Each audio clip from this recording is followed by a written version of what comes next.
الحمد لله رب العالمين والعاقبة للمتقين والصلاة والسلام على أشرف الأنبياء والمرسلين وعلى آله الطيبين الطاهرين وأصحابه الهادين المهديين أما بعد فقد قال الله تبارك وتعالى في الكلام المجيد والفرقان الحميد فأعوذ بالله من الشيطان الرجيم بسم الله الرحمن الرحيم يثبت الله الذين آمنوا بالقول الثابت في الحياة الدنيا وفي الآخرة ويذل الله الظالمين ويفعل الله ما يشاء صدق الله المولانا العظيم وصدق رسوله النبي الكريم المكين الأمين ونحن على ذلك لمن الشاهدين والشاكرين والحمد لله رب العالمين إن الله وملائكته يصلون على النبي يا أيها الذين آمنوا صلوا عليه وسلموا تسليما اللهم صل على سيدنا محمد وعلى آل سيدنا محمد وبارك وسلم صلوا عليه صلاة وسلام عليك يا حبيبي يا رسول الله صلی اللہ تعالی علیہ وسلم۔ معزز سامعین اکرام، گزشتہ دو تاخیراتوں میں موت کے متعلق قرآن اور حدیث کی روشنی میں بیان کیا گیا کہ موت کی حقیقت کیا ہے۔ آج کی اس محفل میں ہم خبر کا ذکر کریں گے، کیونکہ آخرت کے سفر میں جو پہلا مرحلہ جو آتا ہے وہ سب سے پہلا مرحلہ موت آتا ہے۔ موت کے بعد آخرت کے سفر میں دوسرا جو مرحلہ ہے وہ خبر ہے۔ تو آج خبر کے تعلق سے بیان کیا جائے گا کہ خبر کی حقیقت کیا ہے اور خبر ایک بندے کے لیے کیا معنی رکھتی ہے، ایک بندے مومن کی کیسی خبر ہوتی ہے اور گناہگار کی کیسی خبر ہوتی ہے۔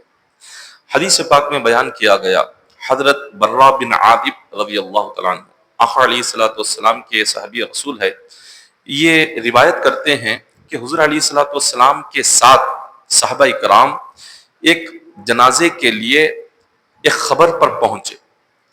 جب وہاں پہنچے تو دیکھا کہ ابھی خبر تیار نہیں تھی۔ آقا علیہ السلام وہیں خبر کے اطراف میں بیٹھ گئے۔ صحابہ کرام بھی حضور علیہ السلام کو دیکھ کر حضور کے اطراف سارے صحابہ کرام حلقہ بنا کر بیٹھ گئے، اور ایسے بیٹھے، صحابہ فرماتے ہیں ہم حضور کے سامنے ایسے بیٹھے کہ کوئی دیکھنے والا اگر دیکھے تو ایسے لگتا تھا کہ یہ انسان نہیں ہے، یہ کوئی پتھر ہے۔ کہ صحابہ اکرام اتنا ادب اور احترام کے ساتھ حضور کی مجلس میں بیٹھتے تھے، نہ کوئی صحابی ہلتے تھے، نہ حرکت کرتے تھے، نہ اٹھتے تھے، نہ آگے جاتے تھے، نہ کسی کو دیکھتے تھے، نہ بات کرتے تھے۔ تو صحابہ اکرام فرماتے ہیں کہ اگر کوئی پرندہ ہمارے سروں پر بیٹھتا تو وہ اڑ نہیں سکتا تھا۔ جیسے پرندہ کسی پتھر پر بیٹھے تو کافی دیر تک بیٹھا رہتا ہے، اگر کوئی ہلنے والی چیز پر پرندہ بیٹھے تو جلدی اٹھ جاتا ہے۔ تو صحابہ اکرام فرماتے ہیں، حضرت برہ بن عازب فرماتے ہیں ہم حضور کی مجلس میں حضور کے سامنے اتنا ادب اور احترام کے ساتھ بیٹھے تھے کہ جیسے دیکھنے والوں کو نظر آتا تھا کہ یہ انسان نہیں ہے بلکہ کوئی پتھر ہیں جو سامنے لا کر رکھ دیے گئے۔ اتنا ادب اور احترام کے ساتھ بغیر ہلے حضور کی مجلس میں بیٹھتے تھے۔ تو آقا علیہ السلام وہاں قبر کے پاس بیٹھ کر حضور نے 3 مرتبہ ارشاد فرمایا، عذاب قبر سے اللہ کی پناہ مانگو، عذاب قبر سے اللہ کی پناہ مانگو۔ حضور نے 3 مرتبہ یہ ارشاد فرمایا۔ اب صحابہ اکرام جو وہاں بیٹھے ہوئے تھے تو انہوں نے عرض کیا کہ حضور یہ آپ کیوں فرما رہے ہیں کہ عذاب قبر سے اللہ کی پناہ مانگو؟ حضور علیہ السلام نے فرمایا یہ اس لیے تم سے کہہ رہا ہوں کہ خبر کوئی معمولی چیز نہیں ہے، بلکہ قبر یہ تمہاری آخرت کے سفر میں یہ پہلا سفر ہے۔ اگر تم یہاں ناکام ہو گئے تو آگے کا جو سفر ہے اس سے زیادہ مشکل ہے، اس سے زیادہ کٹھن ہے۔ اگر تم یہاں کامیاب ہو گئے تو آگے کا راستہ تمہارے لیے آسان ہے، اگر تم یہاں ناکام ہو گئے تو آگے کا راستہ تو اس سے زیادہ مشکل ہوگا، تم اس راستے کو کیسے پار کر سکو گے؟ اسی لیے حضور فرماتے ہیں میں تم سے کہہ رہا ہوں کہ جب بھی دعا مانگو تو اللہ سے کہو کہ مولا قبر کے عذاب سے ہماری حفاظت فرما، قبر کے عذاب سے حفاظت فرما۔ یہ حضور نے بار بار اپنے صحابہ سے کہا دعا میں اس طرح کی دعا مانگو، یہ قبر کے عذاب سے محفوظ ہونے کی دعا مانگو۔ اب حضور علیہ الصلوۃ والسلام سے صحابہ نے پوچھا کہ حضور آپ ہمیں یہ بتائیں ایک مومن کی خبر کیسی ہوتی ہے، ایک ایمان والا جب قبر میں جاتا ہے تو اس کے ساتھ کیا ہوتا ہے، ایک گناہگار قبر میں جاتا ہے تو اس کے ساتھ کیا ہوتا ہے۔ حضور علیہ الصلوۃ والسلام نے بڑی تفصیل سے ارشاد فرمایا۔ آقا علیہ الصلوۃ والسلام ارشاد فرماتے ہیں جب مومن بندہ یعنی وہ بندہ کہ جس نے اپنی زندگی شریعت کے مطابق گزاری، دینداری میں گزاری، عبادتیں کرتے ہوئے اور گناہ چھوڑتے ہوئے، حرام کاموں کو چھوڑتے ہوئے، جو صحیح طریقہ ہے دین کا، دین کے راستے پر چل کر جو بندہ زندگی گزارتا ہے، جب اس بندے پر موت کا وقت قریب آتا ہے تو اللہ تبارک و تعالی اپنے رحمت کے فرشتوں کو حکم دیتا ہے کہ جاؤ میرا ایک نیک بندہ اس کا وقت قریب آ گیا ہے، جا کر اس کی روح کو بڑی آسانی کے ساتھ نکالنا، اس کو تکلیف نہ پہنچانا۔ اللہ رحمت کے فرشتوں کو حکم دیتا ہے۔ اب وہ فرشتے کیا کرتے ہیں، وہ کیسے ہوتے ہیں؟ حضور نے فرمایا کہ سورج کی روشنی کی طرح ان کے چہرے چمک رہے ہوتے ہیں، اتنے نورانی فرشتے کہ سورج کی روشنی کی طرح چمکنے والے ان کے چہرے، ایسے نورانی فرشتے۔ ایک روایت میں آتا ہے 500 فرشتے اس بندے کے پاس آتے ہیں جہاں پر وہ اپنے گھر میں بستر پر لیٹا ہوا ہوتا ہے، جو اس کی روح قبضے کرنے کا وقت قریب آ گیا تو 500 فرشتے نورانی چہرے والے، اور ایسا نورانی چہرہ کہ اگر کوئی اپنے گھر میں سورج دیکھے تو جتنی روشنی نظر آتی ہے ایسی روشن چہرے والے 500 فرشتے اس کے پاس آتے ہیں۔ اور کہاں بیٹھتے ہیں؟ وہ بندہ جہاں لیٹا ہے وہاں سے لے کر جہاں تک اس کی نظر جاتی ہے وہاں تک فرشتے آ کر اس کے گھر میں بیٹھ جاتے ہیں، اس کے سامنے بیٹھ جاتے ہیں۔ یہ صرف اسی بندے کو نظر آتا ہے، کسی اور کو نظر نہیں آتا۔ اب اس کے بعد حضور علیہ الصلوۃ والسلام فرماتے ہیں اب بیٹھ کر کیا کرتے ہیں؟ ملک الموت اسرائیل علیہ الصلوۃ والسلام اس کے سر کے پاس آ جاتے ہیں، اس کے سر کے پاس بیٹھ کر کہتے ہیں یا ایتھا النفس المطمئنہ ارجعی الی ربک راضیۃ مرضیہ، کہ اے نیک روح اس جسم سے باہر آ، تیرا جسم بھی نیک تھا، تو بھی نیک ہے، اس جسم سے باہر آ، اے نیک روح، اے پاک روح، اللہ تبارک و تعالیٰ تجھے بلا رہا ہے۔ اتنے پیارے الفاظ سے اس روح کو پکارا جاتا ہے۔ اب وہ روح کیسے نکلتی ہے؟ حضور نے فرمایا اب ملک الموت کو کوئی محنت کرنے کی ضرورت نہیں پڑتی، ملک الموت اس بندے کو کوئی تکلیف نہیں دیتے، کیونکہ وہ نیک ہے، دیندار ہے، اس نے اپنی زندگی شریعت کے مطابق گزاری، عبادتیں کرتے ہوئے گزاری، نیک اعمال کرتے ہوئے گزاری، تو ملک الموت اس کو تکلیف نہیں پہنچاتے، بلکہ بڑے پیارے انداز میں جب باہر آنے کے لیے کہتے ہیں تو روح جسم سے ایسے باہر آتی ہے جیسے مشکیزے سے پانی باہر آتا ہے۔ پچھلے دور میں چمڑے کے مشکیزے بناتے تھے، اس مشکیزے میں پانی کو پینے کے لیے رکھ دیا کرتے تھے، تو جب پانی پینا ہوتا تو مشکیزے کو الٹ دیتے تو پانی بڑی آسانی کے ساتھ باہر آ جاتا تھا۔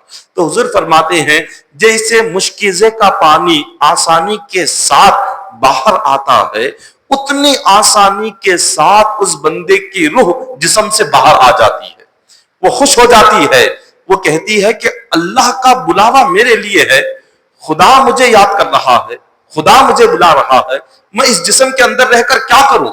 وہ فوراً روح جسم چھوڑتی ہے اور جسم کے باہر آ جاتی ہے، اور جیسے جسم کے باہر آتی ہے وہ فرشتے جو کہ رحمت کے اس کے پاس آئے ہیں وہ فرشتے لڑتے ہیں اس کی روح کو پکڑنے کے لیے۔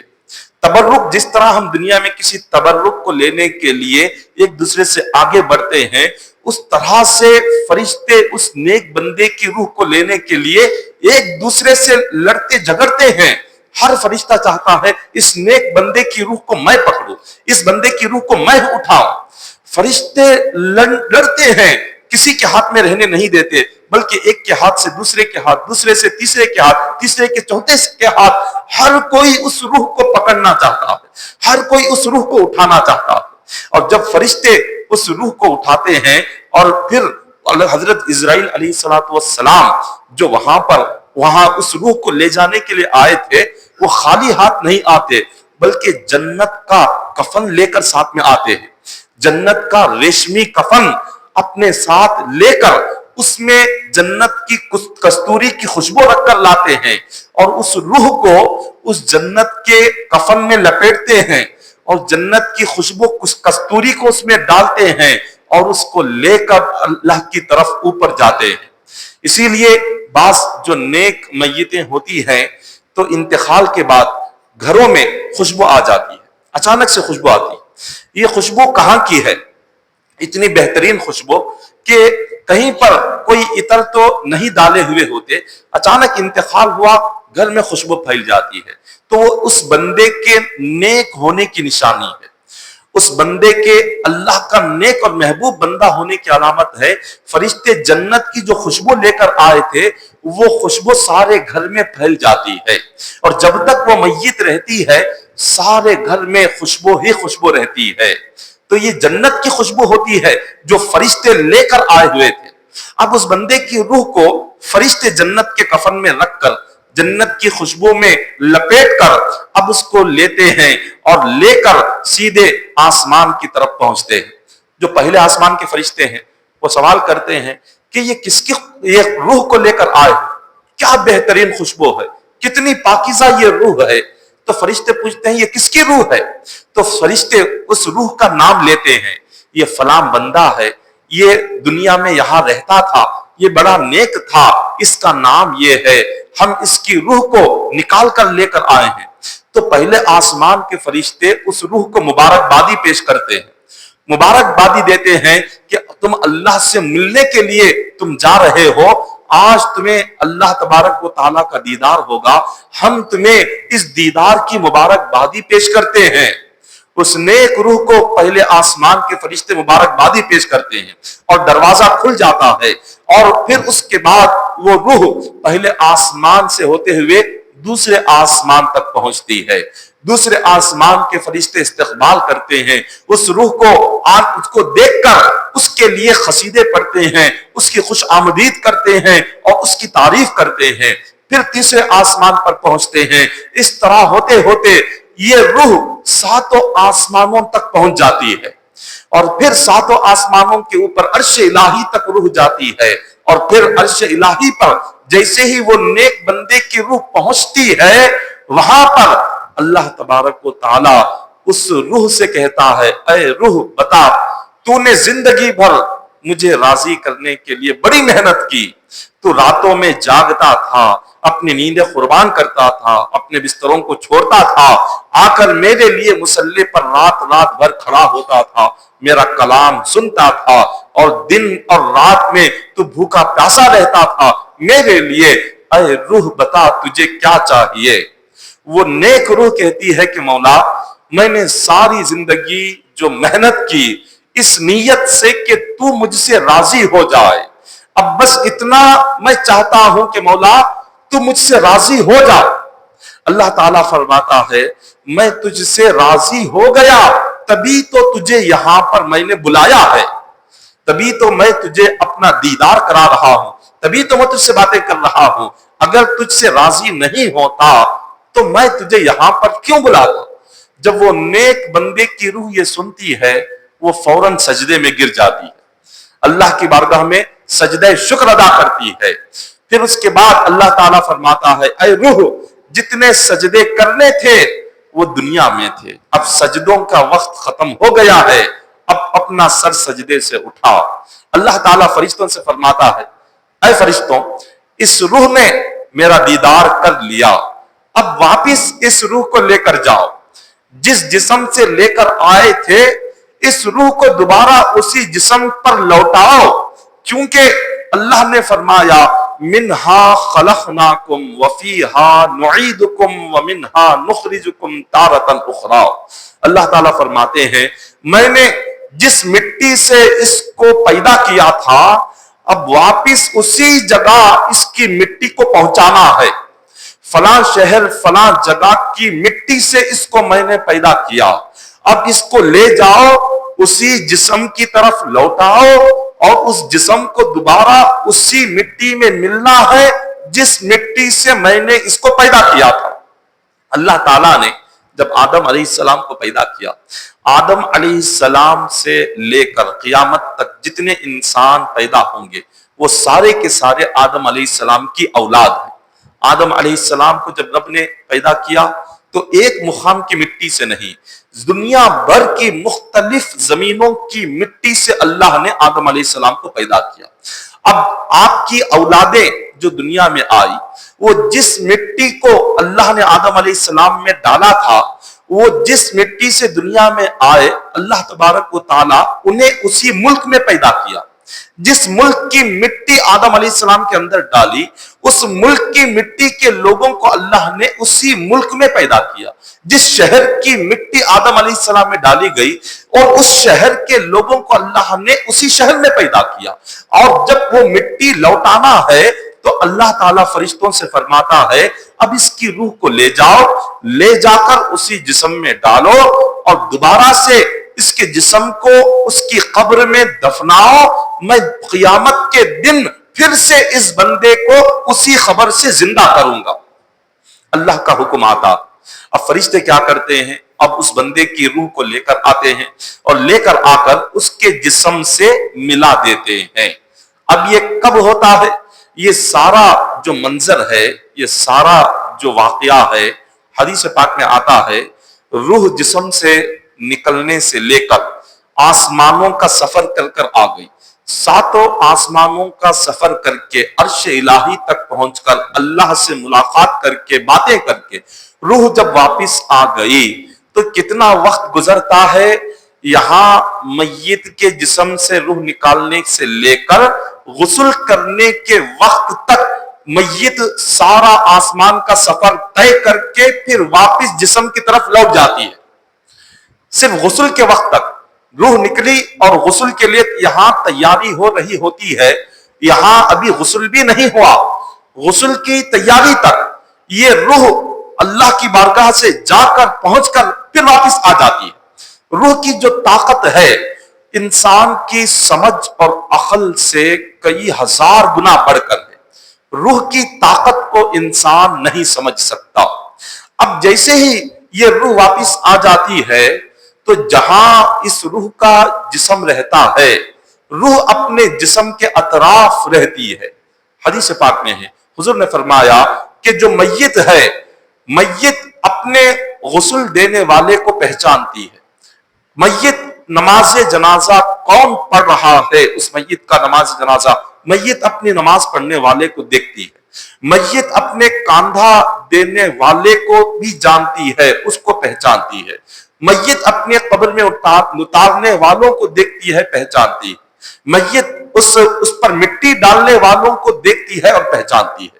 یہ سب کچھ ہوتا ہے لیکن وہ صرف میت ہی جانتی ہے، کوئی اور اس چیز کو دیکھ نہیں سکتا۔ لوگ یہ سمجھتے ہیں کہ یہ دنیا سے مر کر فنا ہو گیا، مٹ گیا، لیکن یہ بالکل غلط خیال ہے، یہ غلط تصور ہے۔ وہ روح ایک جسم کو چھوڑ کر وہ ایک دوسری دنیا میں جا رہی ہوتی ہے۔ وہ جو روح ہے اس نے جسم چھوڑا ہے لیکن روح کبھی فنا نہیں ہوتی۔ جسم فنا ہوتا ہے لیکن روح ہمیشہ باقی رہتی ہے۔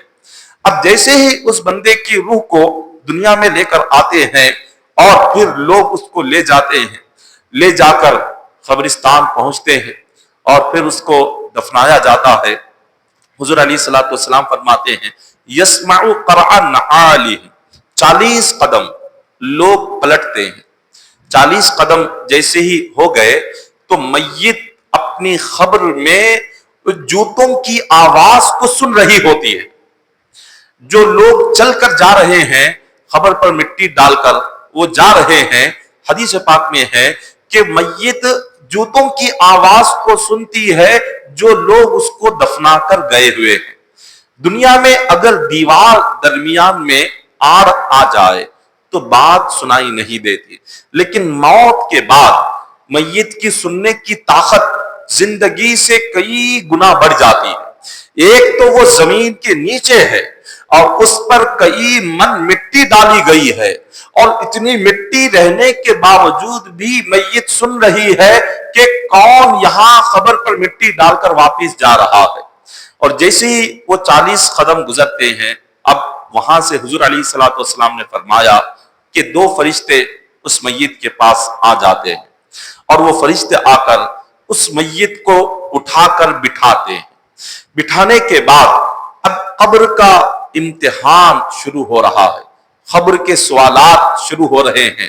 اب سب سے پہلا سوال ہوتا ہے کہ من ربک، تیرا رب کون ہے؟ اب یہاں سوال یہاں قبر کے اندر ہو رہے ہیں۔ حضور علیہ الصلوۃ والسلام نے اسی لیے فرمایا کہ جیسے ہی تم اپنے میت کو دفناؤ تو ایسے ہی نہ جاؤ، بلکہ کوئی ایک میت کا رشتہ دار جیسے بیٹا ہو یا کوئی جاننے والا قبر پر بیٹھیں، قبر پر بیٹھ کر سینے پر ہاتھ رکھیں، ہاتھ رکھ کر قبر کے اوپر سے ان سے کہے، ان سے کہتے جائے کہ دنیا میں تم یہ کہتے تھے کہ تمہارا رب اللہ ہے، دنیا میں تم قرآن پڑھتے تھے، دنیا میں تمہارے نبی حضور علیہ الصلوۃ والسلام تھے، وہ قبر کے اوپر میت کے سینے پر ہاتھ رکھ کر کوئی ایک یہ بار بار کہتے رہنے کا حکم ہے، کیونکہ جیسے ہی قبر میں جاتے ہیں اب وہاں سے ایک نئی دنیا ہے، تو جیسے ہی وہاں فرشتے اٹھاتے ہیں وہ میت گھبرا جاتی ہے۔ وہ حالانکہ ساری زندگی وہ اللہ کو رب مانتے رہے، ساری زندگی حضور علیہ الصلوۃ والسلام کو اپنا نبی مانتے رہے، وہ ساری زندگی عبادتوں کی پابندی کرتے رہے، نیک وہ روح ہے، لیکن اس کے باوجود بھی وہ جیسی قبر میں سوالات پوچھیں گے میت گھبرا جاتی ہے۔ تو اسی لیے حضور نے فرمایا کہ تم دفن کر کے فوراً نہ آنا، کوئی ایک وہاں پر بیٹھ جائے اور سینے پر ہاتھ رکھے، قبر کے اوپر مٹی پر ہاتھ رکھے اور انہیں بار بار کہتے جائیں کہ تمہارا رب اللہ ہے، تم دنیا میں اللہ کو خدا تم نے مانا اور تم نے حضور علیہ الصلوۃ والسلام کو اپنا نبی مانا اور تمہارا دین اسلام ہے، یہ بار بار کہنے کا حکم ہے۔ اسی لیے دفن کے بعد جو اذان دی جاتی ہے، قبر پر اذان دی جاتی ہے، اس کی سب سے بڑی وجہ یہی ہے، کیونکہ اذان کی برکت سے میت میں جو قبر کے اندر جو ڈر ہوتا ہے، اذان کی آواز سے وہ ڈر ختم ہو جاتا ہے، اور اذان میں اللہ کی توحید کا بھی ذکر ہے، حضور کی رسالت کا بھی ذکر ہے، اسلام کا بھی ذکر ہے، تمام چیزیں اذان میں آ جاتی ہے۔ تو جب قبر کے اوپر کھڑے ہو کر جب اذان دیتے جائیں گے تو میت کو سوال کے جوابات دینے میں آسانی ہوتی جائے گی، قبر کا سفر آسان ہوگا، قبر کے سوالات کے جوابات آسان ہو جاتے ہیں، اسی لیے قبر پر دفن کے بعد اذان دی جاتی ہے۔ اور جب سوالات شروع ہوتے ہیں، وہ نیک بندہ اگر ہو وہ فوراً جواب دے دیتا ہے کہ من ربک، تمہارا رب کون ہے؟ فرشتے پوچھتے ہیں، وہ کہتا ہے ربی اللہ، میرا رب اللہ ہے، پہلا سوال۔ دوسرا سوال فرشتے پوچھتے ہیں ما دینک، تمہارا دین کیا ہے، دنیا میں کس دین پر تم تھے؟ وہ فوراً جواب دیتا ہے کہ دینی الاسلام، کہ میرا دین اسلام ہے۔ اگر زندگی بھر اسلام پر وہ قائم رہا، زندگی بھر وہ اپنے دین پر قائم رہا تو فوراً جواب آتا ہے کہ میرا دین اسلام۔ پھر اس کے بعد تیسرا جو آخری جو سوال ہوتا ہے ما کنت تقول فی حق هذا الرجل محمد صلی اللہ علیہ وسلم، قبر میں اس بندے کو حضور علیہ الصلوۃ والسلام کی زیارت کرائی جاتی ہے، حضور علیہ الصلوۃ والسلام کا چہرہ مبارک قبر میں دکھایا جاتا ہے اور دکھا کر پوچھا جاتا ہے کہ بتاؤ یہ کون ہے، یہ کون ہے؟ اگر وہ بندہ دنیا میں جو آقا علیہ الصلوۃ والسلام سے سچی وہ محبت رکھتا تھا، سچی عقیدت اگر حضور کی تھی، جیسے ہی چہرہ مصطفیٰ دیکھے گا وہ کھڑا ہو جائے گا، ادب میں، حضور کے ادب میں کھڑا ہو جائے گا، وہ کھڑے ہو کر کہے گا کہ زندگی بھر میں جن کی باتیں سنتا تھا، قرآن میں جن کا ذکر پڑھتا تھا، اور حدیث میں جن کے تعلق سے میں علماء سے سنتا تھا، یہ تو میرے نبی ہیں جو میری خبر میں تشریف لائے۔ وہ اگر حضور سے سچی محبت ہے، سچا عاشق ہے، تو چہرہ رسول کو دیکھتے ہی پہچان لے گا کہ یہ تو میرے نبی ہیں۔ اسی لیے فرمایا اگر خبر میں حضور کی پہچان نصیب ہونا ہے تو دنیا میں کثرت سے درود پاک پڑھنا چاہیے۔ جتنا زیادہ درود پاک پڑھیں گے حضور سے رشتہ اتنا مضبوط ہوگا اور حضور کی پہچان اتنی آسان ہوگی۔ تو قبر میں حضور کی پہچان کے لیے درود پاک کا ذکر دنیا میں کثرت سے پڑھا کر، جیسے ہی وہ بندہ حضور کو پہچان لے گا، کہے گا کہ یہ تو میرے نبی ہیں، اسی وقت اللہ کی بارگاہ سے ایک آواز آئے گی، خدا ارشاد فرمائے گا کہ صدق عبدی، میرے بندے نے بالکل سچ کہا ہے، خدا ارشاد فرمائے گا۔ اور پھر اس کے بعد اللہ تبارک و تعالیٰ فرشتوں سے پوچھے گا، اے فرشتوں اس بندے کو پوچھو 3 جواب اس نے کیسے دیے، 3 جواب کہاں سے اس کو یاد ہوئے؟ تو اس کو پوچھا جائے گا یہ تینوں سوالوں کے جوابات تمہیں کیسے معلوم ہوئے، کس نے بتائے؟ تو بڑی پیاری بات کہے گا، وہ کہے گا میں نے قرآن پڑھا تھا دنیا میں، تو قرآن جب میں نے پڑھا تو قرآن میں بار بار نبی کا ذکر آتا تھا، بار بار اللہ کا ذکر آتا تھا، بار بار اسلام کا ذکر آتا تھا، تو ساری زندگی بھر میرا قرآن سے رشتہ نہیں ٹوٹا۔ تو قرآن ساری زندگی بھر پڑھتے رہنے سے، قرآن کی برکت سے آج میں نے تینوں سوالوں کے جوابات دے دیے۔ دیکھیے قرآن کی برکت بندے کو خبر میں کیسے کام آتی ہے۔ قرآن کی برکت سے تینوں سوالوں کے جوابات بڑی آسانی سے وہ دے دیتا ہے۔ اب جیسے ہی وہ دے دیتا ہے، اللہ تعالیٰ ارشاد فرماتے ہیں کہ وَأَفْرِشُوهُ بِالْجَنَّةِ وَأَلْبِسُوهُ بِالْجَنَّةِ وَافْتَحُوا لَهُ بَابًا إِلَى الْجَنَّةِ۔ اللہ تعالیٰ فرماتے ہیں کہ فرشتوں اس بندے کی قبر میں جنت کا بستر بچھا دو، جنت کا بستر بچھا دیا جاتا ہے۔ پھر اللہ تعالیٰ فرماتے ہیں کہ اب اس بندے کو جنت کا لباس پہنا دو، اب اس بندے کو جنت کا لباس پہنا دیا جاتا ہے۔ پھر اللہ تعالیٰ فرماتے ہیں اس بندے کی قبر میں جنت کا ایک دروازہ کھول دو، اب اس بندے کی قبر میں ایک دروازہ کھول دیا جاتا ہے کہ اس دروازے سے جنت کی بہاریں آتی ہیں، جنت کی ہوائیں آتی ہیں، جنت کی خوشبوئیں آتی ہیں۔ وہ بندہ اپنی قبر میں لیٹے لیٹے جنت کا منظر دیکھ رہا ہوتا ہے۔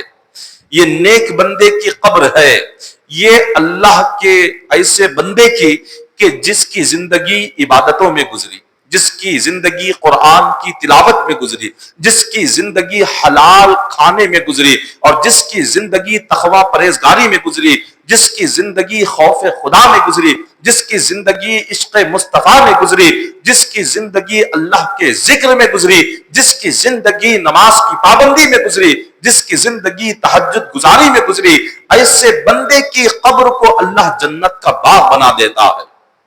اور پھر اس کے بعد اللہ تبارک و تعالی وہاں وہ بندہ تنہا رہتا۔ اب تنہا انسان کب تک رہے گا؟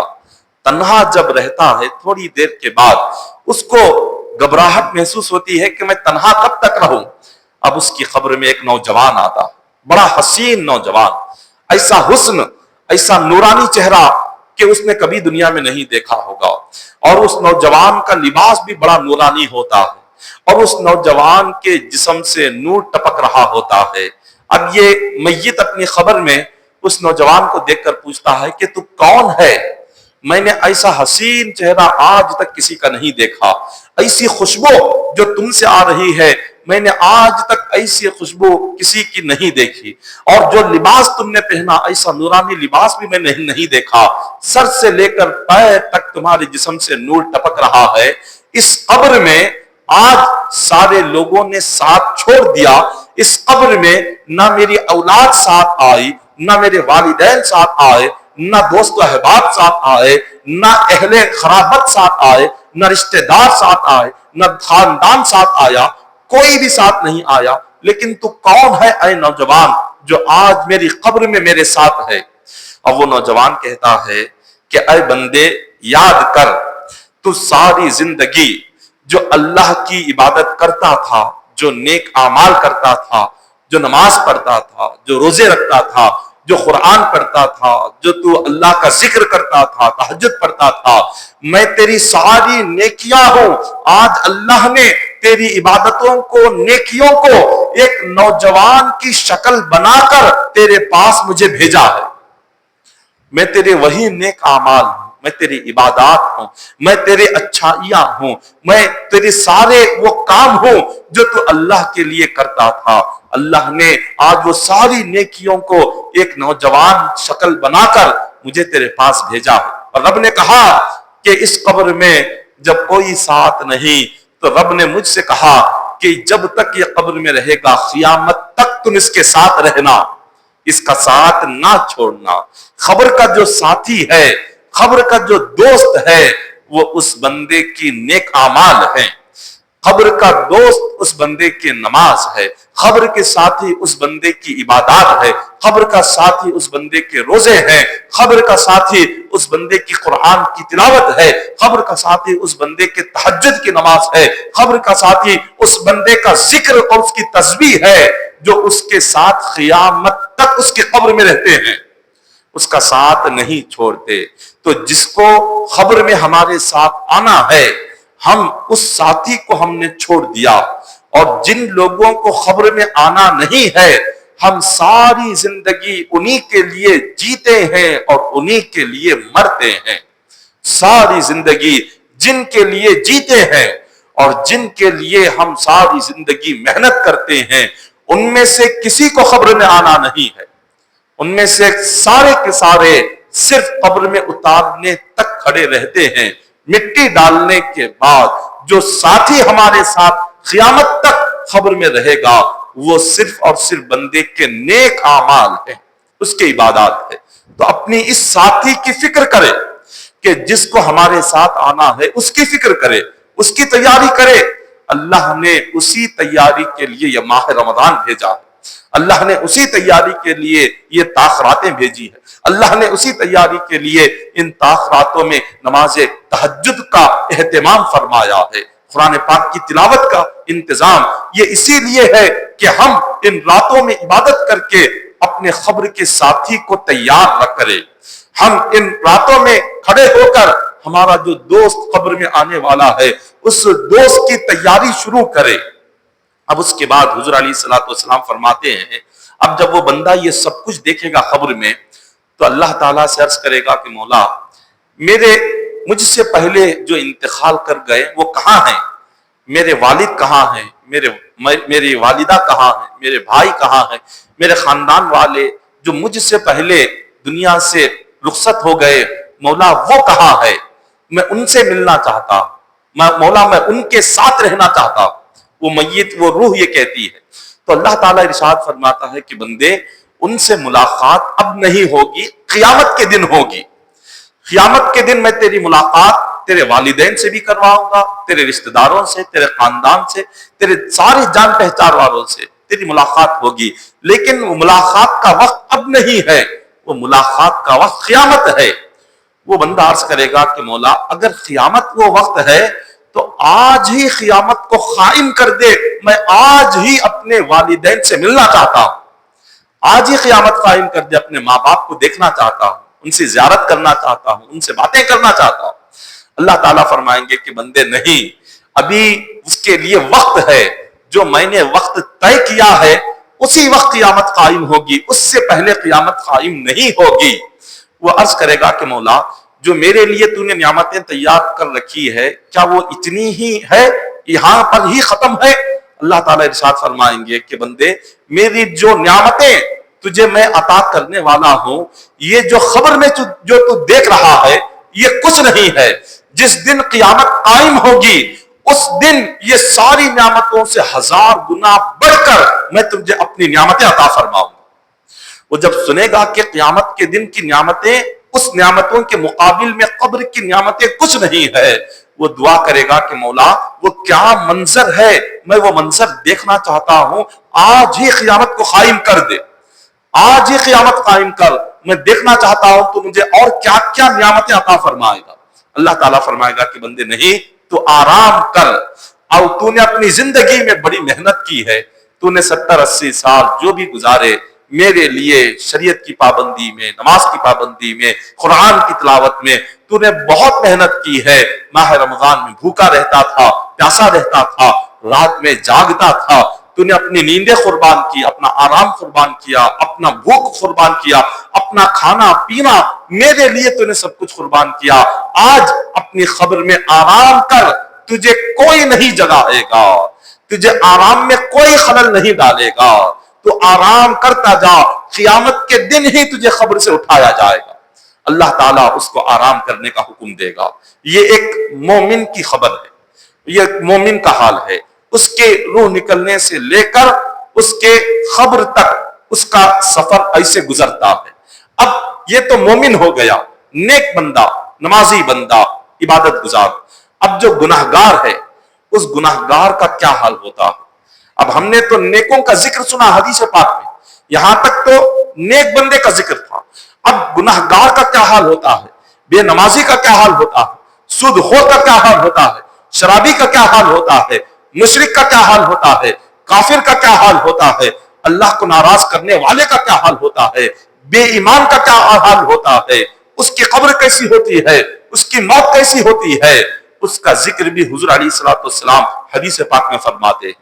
حضور نے فرمایا، جب گناہگار، نافرمان، کافر اور مشرک، جب اس کی موت کا وقت قریب آتا ہے تو اللہ تعالی عذاب کے فرشتوں کو حکم دیتا، اے عذاب کے فرشتوں جاؤ فلاں بستی میں، فلاں مکان میں اس بندے کی موت کا وقت قریب آ گیا، جا کر اس کی روح کو قبض کرو۔ اب اس گناہگار کی روح کو قبض کرنے کے لیے ایک فرشتہ نہیں، عذاب کے 500 فرشتے آتے ہیں، اور وہ بھی کیسے آتے ہیں؟ بہت ہی ہیبت ناک، خوفناک شکلیں، ایسی شکلیں کہ جس شکل کو دیکھنے کی کسی انسان میں طاقت نہیں، ایسی خوفناک شکلوں میں آتے ہیں، اور ان کے جسم پر جہنم کا لباس ہوتا ہے، اور ان کی آنکھیں نیلی ہوتی ہے، ان کے منہ سے آگ جہنم کے شعلے بھڑک رہے ہوتے ہیں، ان کے کان سے جہنم کے انگارے بھڑک رہی ہوتی ہے، اور ان سے اتنی بدبو آتی ہے کہ جس کی انتہا بیان نہیں کی جاتی۔ ایسے خوفناک، حضور نے فرمایا جب وہ چل رہے ہوتے ہیں فرشتے، ان کے دانت زمین کو گھسیٹ رہے ہوتے ہیں، زمین کو کرید رہے ہوتے ہیں، ان کے دانت اس عذاب کے فرشتوں کی، ان کے بال زمین کو لگ رہے ہوتے ہیں۔ ایسی ہیبت ناک، خوفناک شکل والے فرشتے اس کے پاس آتے ہیں، اور آ کر جہاں تک اس کی نظر جاتی ہے وہاں تک وہ بیٹھ جاتے ہیں۔ حضرت اسرائیل علیہ السلام بھی بڑی ہیبت ناک شکل میں آ کر اس کے سرہانے بیٹھتے ہیں اور کہتے ہیں، اے گندی روح، یا ایتھا النفس الخبیثہ، اے گندی روح، یہ جسم بھی گندا اور یہ روح بھی گندی، اس جسم نے بھی ساری زندگی اللہ کو ناراض کیا، اس نے اس جسم سے اللہ کی نافرمانی کی، اے روح تو بھی گندی ہے، جسم بھی گندا ہے، اس گندے جسم سے باہر نکل، تیرے لیے دیکھ کیا عذاب تیار ہے۔ اس روح کو جہنم کا نظارہ کرایا جاتا ہے، اس روح کو جہنم دکھائی جاتی ہے روح قبض ہونے سے پہلے۔ جب وہ روح جہنم کا نظارہ کر لیتی ہے، اب وہ اسرائیل علیہ السلام سے کہتی ہے، اب میں جسم چھوڑ کر نہیں آ سکتی، اگر میں نے یہ جسم چھوڑ دیا، یہاں سے باہر آئی، تم یقیناً مجھے عذاب دو گے، وہ جو جہنم نظر آ رہی ہے اس جہنم میں مجھے ڈالا جائے گا، اسی لیے میں یہ جسم نہیں چھوڑوں گی، میں اس جسم سے باہر نہیں آؤں گی۔ وہ گناہگار اور نافرمان کی روح جسم چھوڑنے کو تیار نہیں ہوتی، تو اسرائیل علیہ السلام کیا کرتے ہیں؟ اب اس کو مارنے پیٹنے لگتے ہیں، اس میت کو۔ اب اس کے جسم سے ہاتھ ڈال کر جسم میں روح نکالنا چاہتے ہیں، وہ روح کبھی پیروں میں بھاگ جاتی ہے، اور جب پیروں سے نکالنا چاہے تو سینے کی طرف بھاگ جاتی ہے، سینے سے نکالنا چاہے تو سر کی طرف بھاگتی ہے۔ اب روح جسم میں دوڑتی ہے تاکہ اسرائیل علیہ السلام کے ہاتھ میں نہ آئے۔ اس روح کو پتا ہوتا ہے اگر اسرائیل نے مجھے پکڑ لیا، اب سیدھے یہاں سے میرے لیے جہنم کے عذابات ہے۔ اب اسرائیل علیہ السلام بڑی سختی کے ساتھ جب اس روح کو جسم میں ہاتھ ڈال کر کھینچتے ہیں تو اس کی رگیں ٹوٹ جاتی ہے۔ جس طرح کسی درخت کو زمین پر گاڑا جائے اور اس درخت کو جڑوں سے جب ہم کھینچے تو جس طرح اس درخت کی جڑیں کٹ کر وہ درخت باہر آتا ہے، اسی طرح اس روح کو جب اسرائیل علیہ السلام باہر نکالتے ہیں اس کی رگیں ٹوٹ جاتی ہیں، اور اس کے جتنے جسم کے جوڑ ہیں وہ جسم کے جوڑ اور ہڈیاں وہاں ہاتھ ڈال کر کھینچتے ہیں تو اس کے جسم کے جوڑ ٹوٹ جاتے ہیں، اس کی ہڈیاں ٹوٹ جاتی ہیں، اور اس روح کے جو رگیں ہیں رگیں ٹوٹ جاتی ہیں۔ اتنا سختی سے اس روح کو مار کر نکالا جاتا ہے۔ یہی وجہ ہے کہ جب کسی میت کو دیکھیں کہ اس کی آنکھیں کھلی کی کھلی رہ گئی تو سمجھ جائے کہ اس روح نے ملک الموت کا خوفناک شکل و صورت کو دیکھ لیا۔ ملک الموت کی ہیبت ناک صورت کو دیکھ کر ڈر اور گھبراہٹ سے آنکھیں کھلی کی کھلی رہ گئی ہیں، اور اس ڈر سے یہ آنکھیں بند نہیں ہوئی۔ اسی ڈر سے کبھی میت طہارت یا بیت الخلاء بھی کر لیتی ہے کہ وہ جب میت کو دیکھتی ہے کہ عذاب کے فرشتے اسرائیل علیہ السلام جب ایسی ہیبت ناک شکل میں آئے ہوئے ہیں تو وہ میت اسی وقت طہارت اور بیت الخلاء کر لیتی۔ یہ اس میت کے گناہگار ہونے کی علامات ہیں۔ اللہ تعالیٰ ایسی موت سے ہر مومن کو محفوظ رکھے، ہر مومن کے اللہ اسی موت سے حفاظت کرے۔ تو جب اس کی روح کو قبض کیا جاتا ہے، اس کو گھسیٹ کر نکالا جاتا ہے، اب کوئی فرشتہ اس کو پکڑنے کو تیار نہیں۔ نیک روح کو ہر کوئی لڑ کر جھگڑ کر فرشتہ اس روح کو پکڑنے کے لیے آتا ہے، لیکن جب اس گناہگار کی روح کو کھینچا جاتا ہے کوئی فرشتہ اس کو چھونے کو تیار نہیں، اس کو پکڑنے کو تیار نہیں، قریب آنے کو تیار نہیں، اور سارے کہتے ہیں کہ اس روح سے بدبو آ رہی ہے، ہم اس کو نہیں چھوئیں گے، ہم اس کو نہیں پکڑیں گے۔ اب اس روح کو جہنم کا ٹاٹ فرشتے لاتے ہیں، اس ٹاٹ کے اندر رکھتے ہیں، اور جہنم کے آگ کے شعلے لاتے ہیں، اس آگ کے شعلوں کو اس کے اوپر رکھ کر جہنم کے ٹاٹ میں اس کو لپیٹا جاتا۔ اس ٹاٹ میں لپیٹ کر فرشتے کہتے ہیں اس گندی روح کو فوراً اللہ کی طرف لے جاؤ۔ جب پہلے آسمان کی طرف لے جاتے ہیں تو وہ فرشتے پوچھتے ہیں یہ کس کی اتنی گندی بدبو آ رہی، اتنی گندی روح کس کی ہے؟ اس کی بدبو اتنی ہے کہ ہم اس کو برداشت نہیں کر سکتے۔ وہ فرشتے کہتے ہیں اس کے لیے آسمان کے دروازے کھولو، تو آواز آتی ہے لا تفتح لهم ابواب السماء ولا يدخلون الجنة حتى يلج الجمل في سم الخياط۔ اللہ تعالیٰ کا حکم آتا ہے اس کے لیے ہرگز دروازے نہ کھولے جائے، یہ روح میرے پاس آنے کے لائق نہیں ہے، یہ روح میرے دیدار کے قابل نہیں ہے، یہ روح میری زیارت کے قابل نہیں ہے۔ اس نے ساری زندگی میری نافرمانی کی، ساری زندگی اس نے عبادتیں چھوڑی، نمازیں چھوڑی، روزے چھوڑے، قرآن کی تلاوت کو چھوڑا، تہجد کو چھوڑا، ذکر کو چھوڑا، تسبیحات کو چھوڑا، صدقات چھوڑا، خیرات چھوڑا، کوئی نیک عمل اس نے نہیں کیا۔ اس روح کو واپس اس کی طرف جسم میں دوبارہ سے پٹک دو، اسی جسم میں پھینک دو۔ اللہ کا حکم آتا، فرشتے اس کی روح کو پھینک دیتے ہیں، جہاں سے اس کو لائے تھے اسی جسم کی طرف پھینک دیا جاتا۔ کیا اللہ کا عذاب، خدا کتنا ناراض ہوتا ہے۔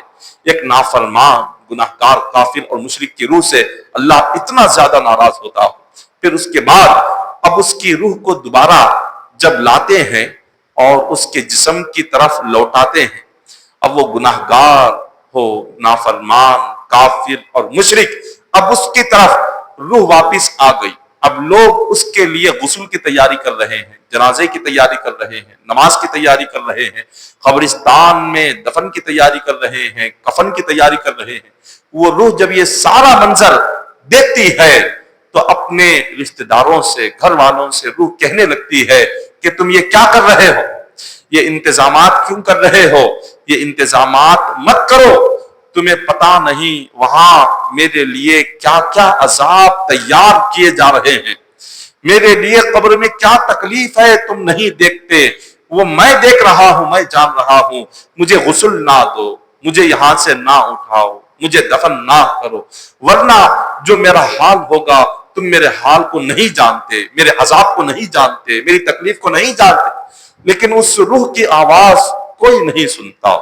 اب اس روح کے لیے جہاں ساری تیاریاں ہو جاتی ہیں، اب لوگ اس روح کو لے کر جب قبر میں اس کا جسم رکھ دیا جاتا ہے، اب فرشتے، عذاب کے فرشتے آ جاتے ہیں. اب وہ عذاب کے فرشتے آ کر اس کو بٹھاتے ہیں اور پوچھتے ہیں کہ من ربک، تیرا رب کون؟ وہ جیسے ہی دیکھتا ہے فرشتوں کو، وہ فوراً گھبرا جاتا ہے. زندگی بھر اللہ کو یاد نہیں کیا، زندگی بھر کبھی قرآن کو نہیں پڑھا، کبھی اللہ کے سامنے سجدہ نہیں کیا، 5 وقتہ نماز کی پابندی نہیں کی، اللہ کا کلام نہیں پڑھا. اب قبر میں کہاں سے اللہ یاد آئے گا؟ ایک عام بات ہے کہ قبر ایک امتحان کی جگہ ہے.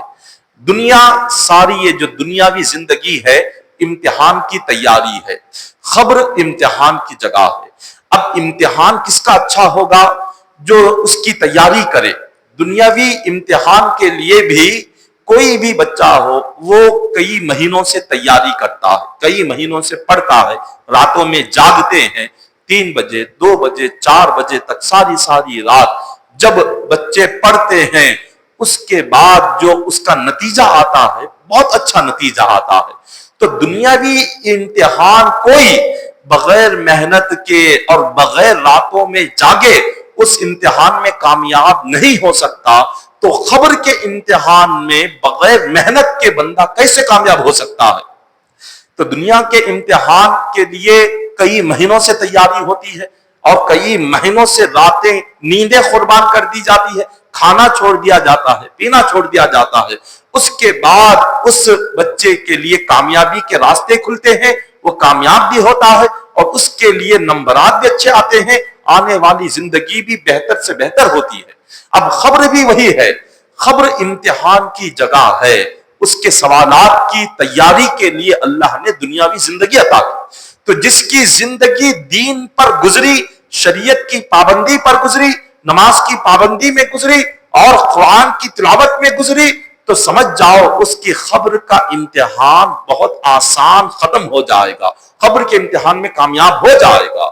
اب اس نے اپنی زندگی میں قبر کے امتحان کے سوال حضور نے 3 بتائے. ایک اللہ کے تعلق سے، حضور کے تعلق سے اور اسلام کے تعلق سے. یہ 3 اللہ، رسول اور دین، جو بندہ اپنی زندگی 3 چیزوں پر عمل کرتے ہوئے گزار دیا تو اس کی قبر کا امتحان کامیاب ہے. جب 3 سوال اس بندے سے ہوں گے جس نے دنیا میں تیاری نہیں کی، نہ اللہ کے حکم کو مانا، نہ رسول کی سنت کو مانا، نہ اسلام کے احکامات پر عمل کیا، اب وہ بندہ کیا کرے گا؟ جب اس سے سوال ہوگا تیرا رب کون ہے، وہ کہے گا لا ادری، مجھے معلوم نہیں. ہائے ہائے لا ادری، وہ کہتا جائے گا کہ مجھے معلوم نہیں. اب فرشتے دوسرا پوچھیں گے ما دینوں کا، تیرا دین کیا تھا، دنیا میں کس دین پر چلا؟ اگر دنیا میں دین پر چلتے تو قبر میں معلوم ہوتا کہ ہمارا دین کیا ہے. دنیا میں زندگی میں کبھی دینداری تھی نہیں، کبھی دینداری ہماری زندگیوں میں آئی نہیں، کبھی دین پر چلے نہیں، کبھی شریعت کے پابند بنے نہیں. اب قبر میں دین کا سوال ہوگا تو کیا جواب دیں گے؟ تو وہ کہہ دے گا لا ادری، مجھے معلوم نہیں، کیونکہ دنیا میں کبھی دین پر چلا نہیں تو دین کے تعلق سے کیا جواب دے گا؟ تیسرا سوال ہوگا ما کنت تقول فی حق حاج الرجل لمحمد صلی اللہ علیہ وسلم. اب حضور کو دکھایا جائے گا، پوچھا جائے گا کہ بتاؤ یہ کون ہے؟ اگر دنیا میں آقا علیہ الصلوۃ والسلام کی سنتوں پر عمل کرنے والا تھا، حضور سے سچی محبت رکھتا تھا، حضور پر درود ہر دن پڑھتا تھا، وہ دیکھتے ہی وہ کھڑے ہو کر عرض کرے گا کہ یہ تو میرے آقا ہیں کہ جن پر درود ہر دن پڑھتا تھا. اب جو دنیا میں کبھی حضور پر درود پڑھنا یاد نہیں آیا، حضور کی سنت یاد نہیں آئی، حضور کا طریقہ کس کبھی چلا نہیں، وہ کیا کہے گا؟ کہے گا کہ لا ادری، مجھے معلوم نہیں ہے کون ہے. جیسے ہی کہے گا کہ لا ادری، مجھے معلوم نہیں، اب اللہ کی بارگاہ سے آواز آئی. اللہ تعالیٰ فرمائے گا کذبتا، یہ جھوٹا ہے، یہ جھوٹا ہے. اس نے دنیا میں زندگی گزاری لیکن کبھی نہ اللہ کے حکم پر عمل کیا، اللہ کی بات کو سنا لیکن عمل نہیں کیا، رسول کی بات کو سنا عمل نہیں کیا، اسلام کی بات کو سنا عمل نہیں کیا. اسی لیے آج نہ اللہ کو پہچان رہا ہے، نہ دین کو پہچان رہا ہے، نہ رسول کو پہچان رہا. یہ جھوٹا ہے. اب اللہ تعالیٰ فرشتوں سے فرمائے گا اے فرشتوں اس کی قبر میں جہنم کا بستر بچھا دو، اس کی قبر کو آگ سے بھر دو۔ اب فرشتے قبر آگ سے بھر دیں گے، اللہ کا حکم آئے گا اسے جہنم کا لباس پہناؤ۔ اب فرشتے رب کے حکم پر جہنم کا لباس پہنائیں گے۔ اللہ تعالیٰ فرمائے گا اس کی قبر میں جہنم کا دروازہ کھول دو، یہ یہاں تک جہاں تک اس کی نظر جائے جہنم کی گرمی، جہنم کی آگ، جہنم کی بدبو اس کی قبر کے اندر آتے رہے۔ اس کی قبر میں جہنم کا دروازہ کھول دیا جائے گا۔ اللہ اکبر۔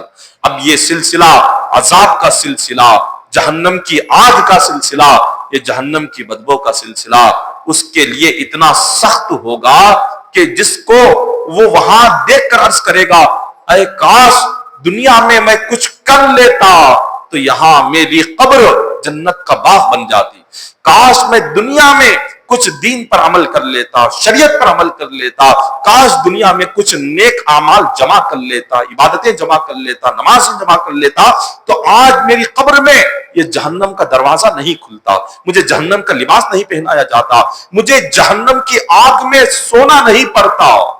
اس دن وہ افسوس کرے گا۔ حضور نے فرمایا اس دن افسوس کرنے سے بہتر ہے کہ اللہ نے جب تک تمہیں زندگی عطا کی ہے اس زندگی میں کچھ نیک اعمال جمع کرو، عبادتیں جمع کرو، نمازیں جمع کرو، روزے جمع کرو، صدقہ خیرات جمع کرو، یہی تمہارے ساتھ قبر میں رہیں گے۔ اب یہاں اتنا عذاب ہو رہا ہے، اتنے میں اس گناہگار کے پاس اللہ تبارک و تعالی یہاں قبر کو حکم دیں گے اے قبر اپنا عذاب شروع کر دے۔ قبر عذاب کیسے شروع کرے گی؟ قبر اس پر اتنی تنگ ہو جائے گی، اتنی تنگ ہو جائے گی کہ جب اس کو دبانے لگے گی اس کے جسم کی پھسلیاں ایک دوسرے میں مل جائے گی، قبر کا عذاب شروع ہو جائے گا۔ قبر بار بار دباتے جائے گی اور اس کی جسم کی پھسلیاں ایک دوسرے میں ملتی چلی جائے گی۔ آپ سوچیں کہ پتہ نہیں کب کس کی موت کا وقت قریب آ جائے، کب انسان دنیا سے رخصت ہو جائے۔ آج عمر کا کوئی لحاظ نہیں ہے، موت آج بوڑھوں سے زیادہ نوجوان مر رہے ہیں، نوجوانوں سے زیادہ بچے مر رہے ہیں۔ آج عمر کا کوئی لحاظ نہیں ہے موت کے لیے۔ موت نہ عمر دیکھتی ہے، نہ جوانی دیکھتی ہے، نہ بڑھاپا دیکھتی ہے، موت صرف وقت دیکھتی ہے۔ جس کا وقت ہو گیا وہ چاہے نوجوان ہو، بچہ ہو، بوڑھا ہو، گھر میں ہو، جس مقام پر ہو، ایک لمحہ آگے نہیں بڑھتا، اس کی روح کو قبض کر دیا جاتا۔ تو سوچے ہم میں سے ہر ایک کے اگر ہم پر اچانک سے موت آ گئی تو قبر میں ہمارا کیا حال ہوگا؟ ہم نے کیا تیار کر رکھا ہے؟ ہم نے کتنا نمازوں کو جمع کیا، ہم نے کتنے روزے جمع کیے، ہم نے کتنی عبادتیں جمع کی، کتنے نیک اعمال جمع کیے۔